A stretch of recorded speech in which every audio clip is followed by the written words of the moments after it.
Hello friends, welcome back to my channel. This video is going to be about how to paint a rose in acrylics. So as you can see, I'm using a container for the paints.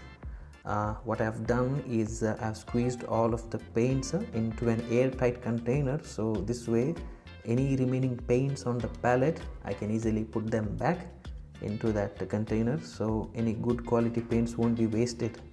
Okay, so all the details about these colors I have given in the description, all the info, so check that out.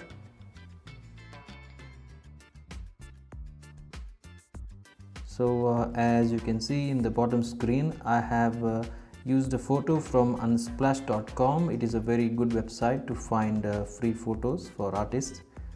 I will be using this photo as a reference only. I won't be copying exactly the same thing on the photo. It will be more like a response to what I see. So the first step, what I refer to as initial sketch, what I've done here is I've used some geometrical lines to place the overall shape of the rose. I'm not into placing detailed lines. A fair idea of the rose is more than enough. Okay, now I'm placing some transparent looking tones on certain areas. What this will help is it will give me a very good idea to visualize how the end result should be. Okay, this is also called as massing. I refer to it as a base tone. Okay, now what I'm going to do is exploring different shapes, color and tones. So mostly it will be red and blues, but I also think that tones will be much more important here than color. I happen to think that an image can be got by using tones without even using colors. Of course, colors is the priority. It doesn't mean that colors don't play their role. Obviously they do, but tones I think should play its part hand in hand with the colors. So it's important, it's vital that we always think of tones also along with colors. So I'm making sure I'm using the right tone here. Until now it's just been red and white, but as I move further in the process, I will be introducing new colors. I'm not using much water here for the brush, just a damp brush is more than enough. Acrylics will work well when they are painted thick, okay? And I've started going with the lighter tones now. One thing about placing tones is it's better to think about a brushstrokes in the mind before placing it on the paper. Okay, so this way of analyzing will make sure that we are on the right track, and also any unnecessary brushstrokes can be kept at a minimum. Okay, I think I have placed enough big shapes on the paper, so I can move on now to explore some of the shadow areas in the composition.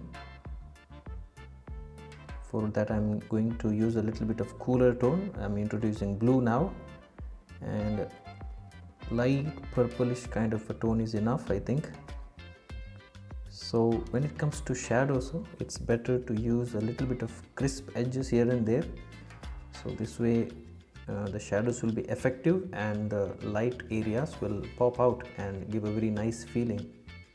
Also, I'm looking for that element of grace in the composition, because since it is a rose, this means it's feminine, so I will have to use some soft tones here and there. So I will try and do that later. Right now I'm placing some green for the stems and for the leaves. One thing about these are I do not want to go much detail for the leaf, because the focal point in this composition is the rose.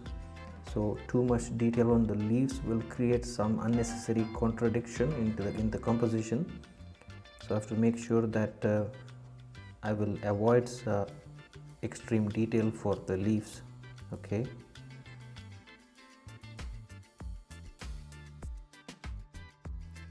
Now my favorite part of the painting process, that is introducing warm tones. There was initially a little bit of warm tones happening here and there in the composition, but for the sake of grace that I mentioned earlier, this warm tone will be useful in giving that certain softness in the shape, in the composition, which then reminds me of balance. So too much red, I think, will again disturb the overall feeling, and to balance this, I'm introducing a yellow. As you can see, also in the reference image, there is a little bit of yellow happening. So I think this will make certain things stabilize, and nothing will look disturbed. Okay.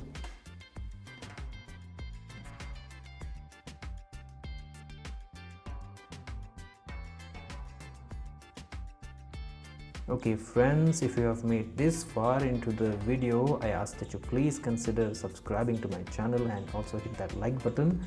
And I would love to hear what you have to say about the video, so I can improve my content. And also, if you have any new ideas for my new videos that I can make for you, please post it in the comment section. I would love to hear what you have to say, and enjoy the tutorial.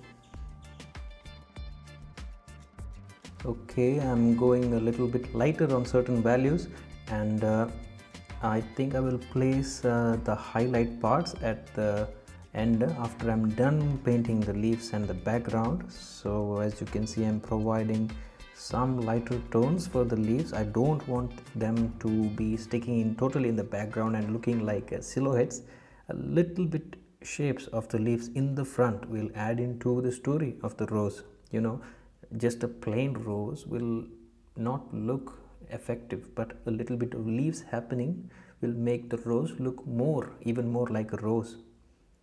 So it's all about creating a story, especially when we are painting a still life. So basically, still life can be called as a silent story. Okay, for those of you who are new to painting, I can't stress you enough how much important it is going to be for you to practice still life paintings. You don't have to start with the roses, because roses, believe me, are one of the complicated subjects in still life, because there is an element of grace involved in it, the soft tones and a lot of things. So you don't have to go directly painting a rose. What you have to be doing is painting simple geometrical shapes. Okay, but paint the shadows, the light, and most importantly, try painting it in black and white colors only a few times, because this will help you better in understanding the tonal values, which are more important than colors, as I mentioned earlier. And I will be making some more videos on basics of still life painting, maybe in the future. Okay, back to the tutorial. As you can tell, I have started with the background. I am keeping the tone for this background fairly diminished. I have used a little bit of burnt umber along with the blue and yellow and white, because this burnt umber has got a very nice neutral tint to it, and also a fraction of warmth, which is also good, I guess. What this background will do is, as you can see, it will create a very nice sense of space, for the viewer, where the viewer can enjoy the positive space of the composition, that is the rose. It will amplify the beauty of the rose in a very subtle ways. And also you can see I've left out little bits of in the background, because I don't want that background to just look like a wall. So some imbalance is good along with other balances, And now you can see I'm using a flat brush. I also used it for the background area. Why I'm using this is I'm already sure of what shapes to paint, so there is no much second guessing. All I need is a direct brush stroke. So flat brushes are best for this, because they are like straightforward, And now the final part of the painting, that is highlights. I'm using almost pure white for this, and the necessary spark that is needed in the composition can be got easily by placing highlights. This will make the shapes pop out, and it will create a very nice dashing effect in the composition. Okay, so highlights I always place at the end. And I hope this you enjoyed this tutorial, and I hope this video has been of some use to you in your art learning process. Those of you who are new to my channel, I suggest you please check out the playlist section. I have uploaded quite a bit of videos there related to topics like still life, landscape portraiture, and etc.